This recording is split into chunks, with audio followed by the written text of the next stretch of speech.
তাহলে মন্ত্রী সব কাজ ঠিকঠাক ভাবে করে এসেছো, তাই তো? আগে মহারাজ, আমি কোন কাজটা ঠিকঠাক করে করি না আপনি বলুন। আমি শুধু আপনাকে ওই কোষাগার থেকে মোহর সরানোর কাজটাই খুব ভালোভাবে করতে দেখেছি মন্ত্রী মশাই। আর বাকি সব কাজে তো আপনি লবডঙ্কা। গোপাল, মুখ সামলে কথা বলো, হ্যাঁ? বেশি বাড়াবাড়ি করো না। কি বলতে চাইছেন মন্ত্রী মশাই? বাড়াবাড়ি করলে মারামারি হয়ে যাবে? আচ্ছা, হয়েছে হয়েছে, অনেক হয়েছে, সকলে এইবারে থামো। ঝগড়াঝাটি বন্ধ হোক, এমনিতেই খুব গরম। বলছি কি, যা গরম পড়েছে এইখানে তো থাকাটাই দায় হয়ে যাচ্ছে। উফ, আর যে পেরে উঠছি না। মনে হয় আপাতত এখান থেকে কদিনের জন্যে। মহারাজ, বাইরে রাজ্যের প্রজারা জড়ো হয়েছে, সকলে মিলে বিক্ষোভ করছে। একবার একবার শিগগির আসুন মহারাজ, নইলে সাংঘাতিক কিছু একটা ঘটে যাবে। কি হলো? আবারও কোনো সমস্যা হলো নাকি? আমাদের রাজ্যের প্রজারা তো যথেষ্ট বোঝদার, তারা তো এমনি এমনি ঝামেলা ঝঞ্ঝাট সৃষ্টি করার মানুষ নয়। গোপাল, চলো গিয়ে দেখি।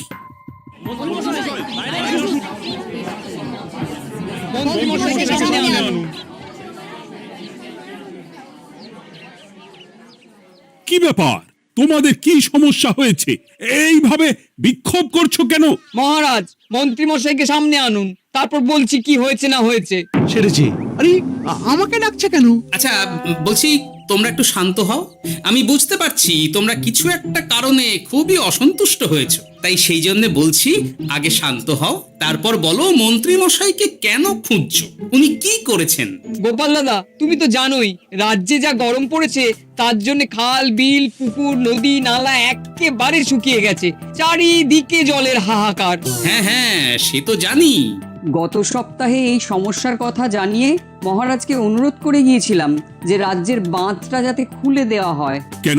আমি তো তোমাদের কথা রেখেছি। আমি তো দুদিন আগেই মন্ত্রীকে পর্যাপ্ত পরিমাণে মোহর দিয়ে বাঁধ খোলার কাজে পাঠিয়েছিলাম। কেন, উনি কি বাঁধ খোলেননি?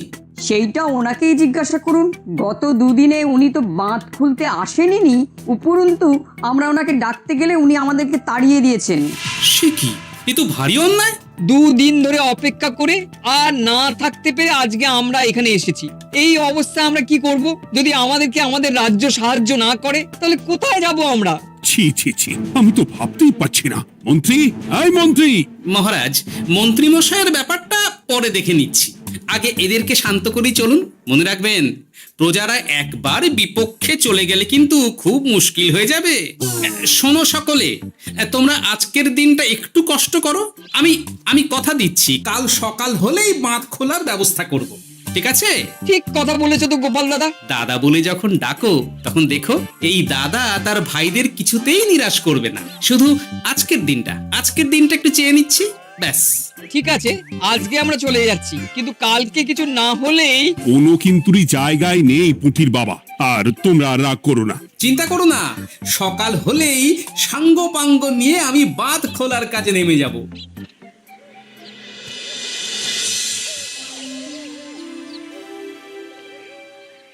ছি ছি মন্ত্রী, তুমি এইভাবে আমায় মিথ্যে বললে। ভাবতেই পারছি না কি দরকার ছিল আমায় মিথ্যে আশ্বাস দিয়ে প্রজাদের সামনে নাক কান কাটার। মুখে কুলুপ কেন? উত্তর দাও। না, মানে আমার শরীরটা ঠিক ভালো ছিল না, তাই বাড়ি থেকে বেরোতে পারিনি। বলছি কি, শরীর খারাপ থাকলে রাজসভায় খবর দিতে পারতেন, আমরা কেউ দায়িত্বটা পালন করতাম, কি আছে? সমস্ত মোহরগুলো একস্থ করে ঘাপটি মারলেন ঘরে। ছি ছি, জানাই আপনাকে ধিক্কার। সকলে মিলে করো প্রতিবাদের চিৎকার। মন্ত্রী মশাই, ছি ছি ছি ছি ছি ছি। মহারাজ, আপনি এক্ষুনি মন্ত্রী মশাইকে কদিনের জন্য সভা থেকে বহিষ্কৃত করুন। সে তো করবই, তবে তার আগে আমি চাই কালকে যখন বাঁধ খুলতে তোমরা নামবে, তখন সেই কাজে কোনো লোক নিয়োগ না করে মন্ত্রীকেই বাঁধ খুলতে নামাবে। মহারাজ, এ কেমন বিচার আপনার? আমি না রাজ্যের মন্ত্রী। মন্ত্রী না ষড়যন্ত্রী। মন্ত্রী মশাই, তাহলে কালকের জন্য প্রস্তুত থাকুন। মহারাজের বাঁধ খোলার জন্য সকল মোহর তো আগেই আত্মসাৎ করেছেন, এবার শুধু কাজে নেমে পড়বেন, কেমন?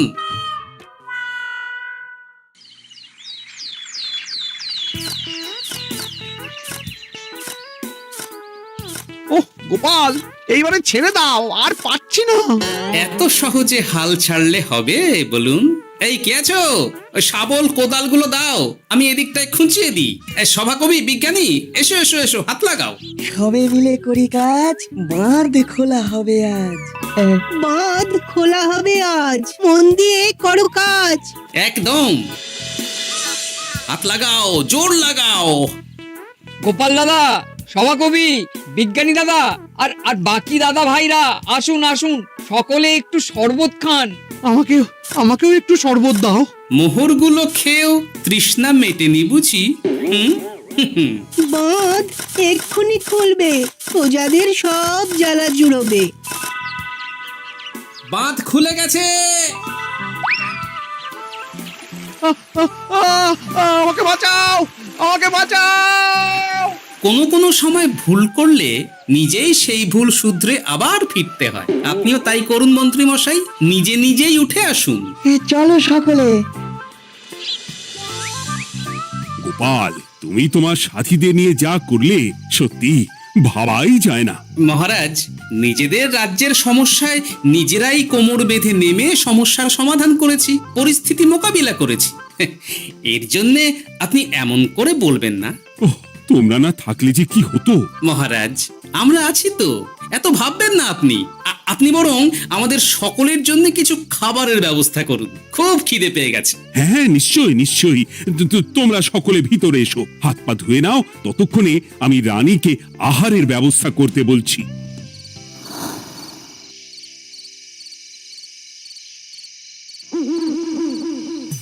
ওমা গো, ওমা বাঁচাও, কি শরীর খারাপটাই না লাগছে গো। একে গিন্নি, বাবারে, কি হয়েছেটা কি? তুমি এইভাবে এখানে শুয়ে কাতরাচ্ছ কেন? বলি তুমি এসেছো? হ্যাঁ, এই তো আমি চলে এসেছি। কি হয়েছে গিন্নি? তোমার কোথায় কষ্ট হচ্ছে? গরমে হাঁসফাঁস করছি গো, পারছি না। রান্না করতে গিয়ে খুব বাজে অবস্থা হয়ে গেছে গো, এই থেকে এইখানে পড়ে পড়ে গড়াচ্ছি। ঠিক আছে, আজ আর রান্না করতে হবে না গিন্নি, আমি রাজবাড়ি থেকে খেয়ে এসেছি। বাহ, নিজে খেয়ে এসেছো বলে আর রান্না করতে হবে না বলে দিলে? এদিকে রাত্রে আমি খাবো কি, সে খেয়াল আছে? হ্যাঁ হ্যাঁ, খেয়াল আছে, খেয়াল আছে। যাও, আমার জন্য রান্না চাপাও আর একটু জল দাও। দেখো, এত গরম পড়ে কৃষ্ণনগরের অবস্থা শোচনীয় হয়ে গেছে। বয়স্ক লোকেরা কোনো কাজই করতে পারছে না। সত্যি তো, এই গরমে রান্না করাটা খুবই কঠিন গিন্নি। কি বললে? আমি বয়স্ক লোক? আমার বয়স হয়ে গেছে, তাহলে নিজে কি? না না গিন্নি, আমি তোমায় কিছু বলিনি। আমি গোটা কৃষ্ণনগরের সাধারণ বয়স্কাদের উদ্দেশ্যেই কথাটা বললাম। তোমার তো বয়স হয়েছে বলে মনেই হয় না গিন্নি। ও তাই বলো?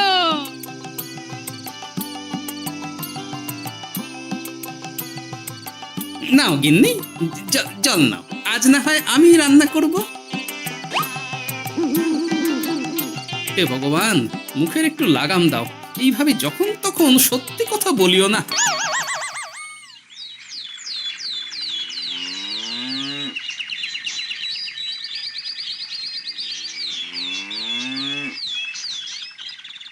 গোপাল দাদা, ও গোপাল দাদা, একবারটি বাইরে এসো, মহারাজ জরুরি তলব করেছেন। আবার কি হলো গোপাল দাদা, গিন্নি? একবার ও বাইরে গোপাল গিয়ে দাদা। দেখে আসি, বুঝলে? পেয়াদা এসে অনেকক্ষণ থেকে ডাকছে। গোপাল দাদা, আচ্ছা, গিয়ে গোপাল দেখো। দাদা, ও গোপাল দাদা, গোপাল দাদা, ও গোপাল দাদা, আরে তুমি এক্ষুনি একবার প্রাসাদে চলো, রানীমার খুব শরীর খারাপ করেছে, মহারাজ তোমাকে খবর দিতে বললেন। ঠিক আছে, তুমি যাও, আমি আসছি।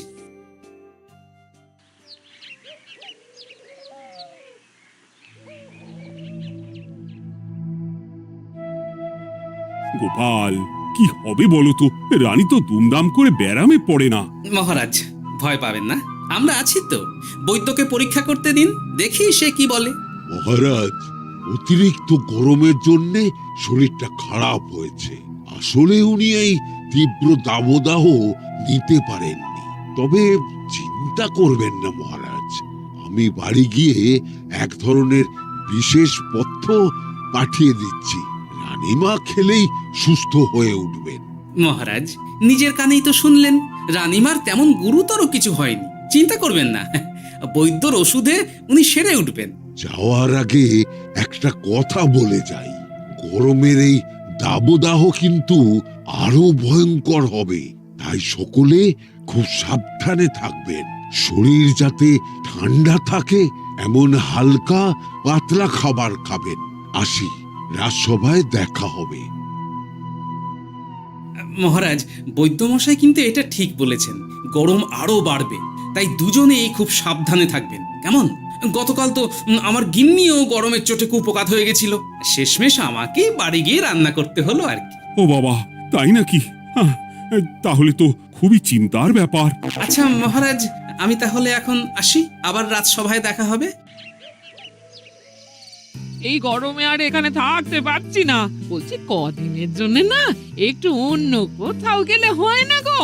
গিন্নি, এই গরমে ঘরেই থাকো, অন্য কোথাও যাওয়ার মোটে নাম করো না।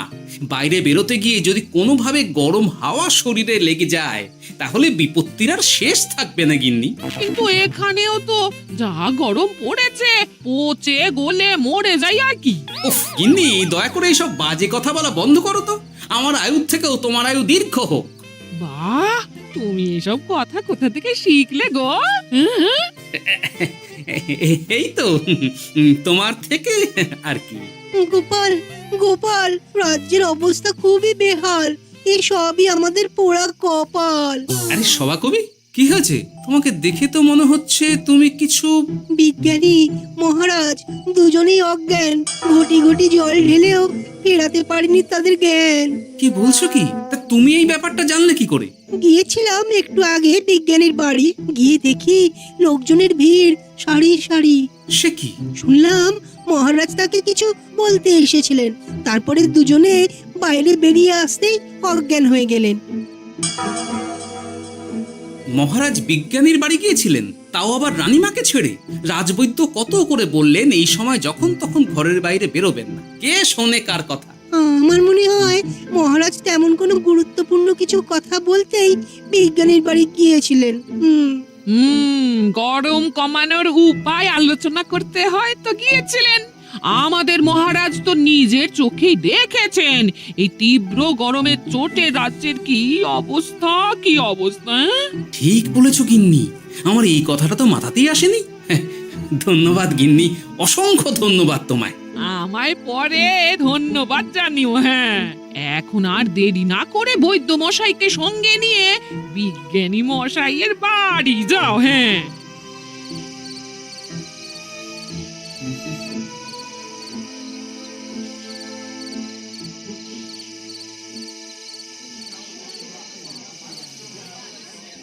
কি বুঝছেন বৈদ্যমশাই?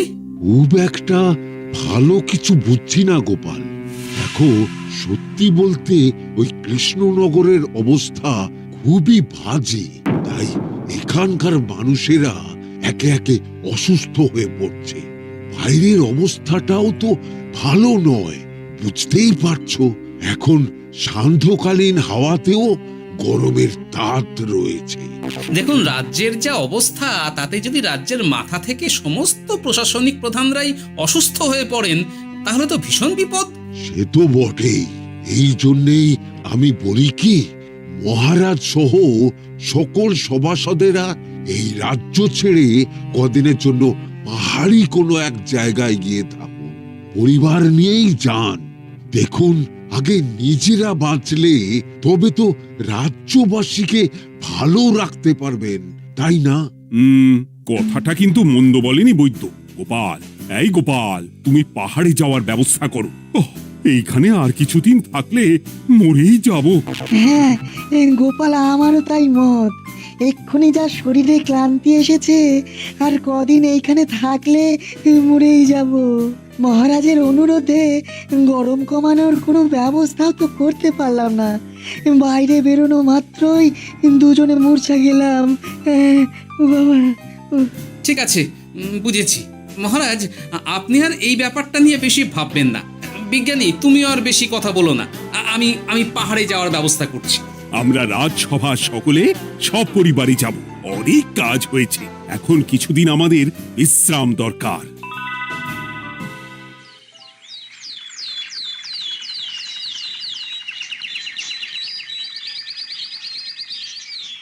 এ কি গোপাল, মন্ত্রীকেও তুমি আমাদের সঙ্গে নিয়ে যাচ্ছ? আহ, তুমি কি সব ভুলে গেছো? মহারাজ, আপনি খামোখা উত্তেজিত হবেন না। আপনার শরীরটা কিন্তু ভালো নেই। আর মহারাজ, আপনার রাজ্যে বাস করে আপনার থেকেই শিখেছি বিপদের দিনে পরম শত্রুকেও দূরে ঠেলতে নেই। গোপাল এটা ঠিক কথাই বলেছে। যতই হোক, উনি তো আমাদের মন্ত্রী, তাই এই বিপদের দিনে ওনাকে ফেলে যায় কি করে বলুন তো? সত্যি গোপাল, তোমার তুলনা নেই। ঠং, সবই নাম কেনার চেষ্টা। গোপাল, চলো এইবারে রওনা দিই। বলছি, খাবার দাবার আর জলের কলসিগুলো উঠেছো তো? হ্যাঁ, খাবারের পাত্রগুলো আপনার জিম্মায় থাকবে, আর জলের কলসিগুলো আমি সামলাবো।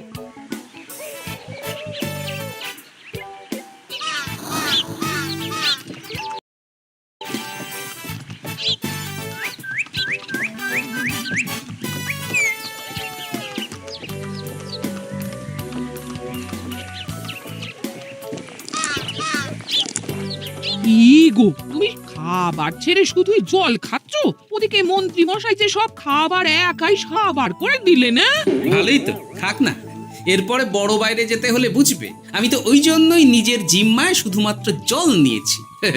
দেখো, জল খেলে ছোট বাইরে যাওয়ার দরকার হলে চলে যেতে পারবো, কিন্তু বড় বাইরে যাওয়ার দরকার হলে তো যেখানে সেখানে যেতে পারবো না। তাই জলই সই। কিন্তু সবার জল যদি তুমি একাই শেষ করে দিলে তাহলে? এই রে, এটা তো ঠিক বলেছো গিন্নি। পথে ঘাটে কোনো পানীয় জলের পুকুর বা কুয়ো দেখলে জল ভরে নিতে হবে, বুঝলে?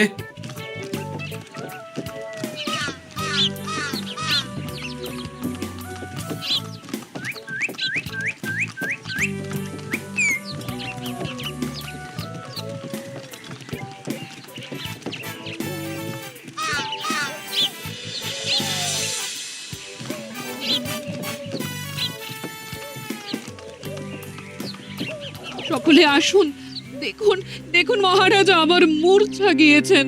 আসুন। সে কি, কৃষ্ণনগর পেরিয়ে এসেছি, এখন এই অচেনা অজানা জায়গায় এসে মূর্ছা গেলেন? গিনি, চলো তো শিগগির গিয়ে দেখি। কেউ ঘাবড়াবেন না, মহারাজের শরীরটা আসলে খুব দুর্বল ছিল তো, তাই মূর্ছা গিয়েছেন। তবে চিন্তার কিছু নেই, আমি এক ধরনের পথ্য দিচ্ছি, এটা খেলেই উনি আবার সুস্থ হয়ে যাবেন। ঠিক আছে বৈদ্যমশাই, আপনি তাহলে যত তাড়াতাড়ি সম্ভব পথ্যটা তৈরি করুন। হ্যাঁ, আমার এই পথ্যটা তৈরি করার জন্য একটু জলের প্রয়োজন। একটু জলের ব্যবস্থা করুন তো। এ মা, বলি গাড়িতে যে এক ফোঁটাও জল নেই গো, কি হবে? এই গোপাল, তুমি একাই সব জল খেয়ে বসে আছো? হ্যাঁ গোপাল, এখন এসব বাদ দাও, চলো একটু জলের ব্যবস্থা করি। হ্যাঁ, খানাখন্দ, খাল, বিল, নদী, সমুদ্র, যেখান থেকে পারো জল নিয়ে এসো। জল ছাড়া এই পথ্য বানানো অসম্ভব। গোপাল, এ কি করা যায় বলো? দাঁড়াও, আমি একটু ছোট বাইরে থেকে ঘুরে আসছি। হ্যাঁ, খুব জোরে বেগ আসছে, ত্যাগ না করতে পারলে বুদ্ধি খুলবে না।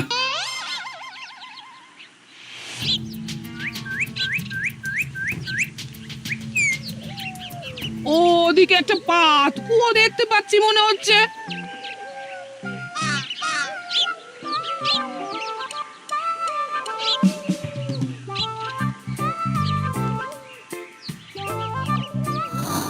জল কোথা থেকে পাবো? তবে কি জলের অভাবে আজকে মহারাজ সুস্থ হতে পারবেন না? রানীমা, ব্যাকুল হবেন না, আমি আমি আছি তো। আমি থাকতে কিচ্ছু অঘটন ঘটবে না। সকলে শুনুন, বিশেষত মহিলাদের বলছি, আপনারা সকলে নিজেদের কাছে যত শাড়ি আছে সেই প্রত্যেকটা শাড়ি আমাকে দিন। আমি শাড়ি জুড়ে জুড়ে লম্বা রশ্মি বানাবো, তারপর সেই রশ্মিতে বালতি ঝুলিয়ে জল তুলব। দয়া করে কেউ দেরি করবেন না।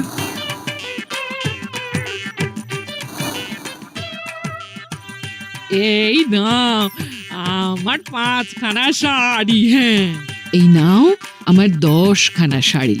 আমি বাবা আমার লতা পাতা মিনি করা শাড়িগুলো দেব না। যা পারো করো, আমি বড় বাইরেতে যাচ্ছি। ওমা, বিপদের দিনে শাড়ি দেবে না?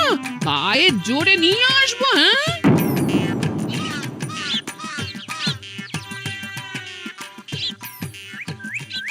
এ বাবা, এখনো কিছুটা কাপড় লাগবে তো। যা গভীর পাতকুয়া, সবার সব শাড়ি তো কাজে লাগিয়ে দিয়েছি, এখন কি হবে?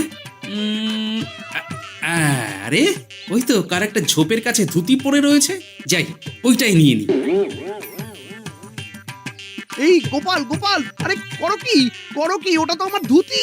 আরে আরে আমি এই ঝোপে বড় বাইরের জন্য এসেছি। আরে মন্ত্রী মশাই, বড় বাইরে করার সময় অযথা অন্যদিকে মন দেবেন না, তাহলে পেট সাফা হবে না।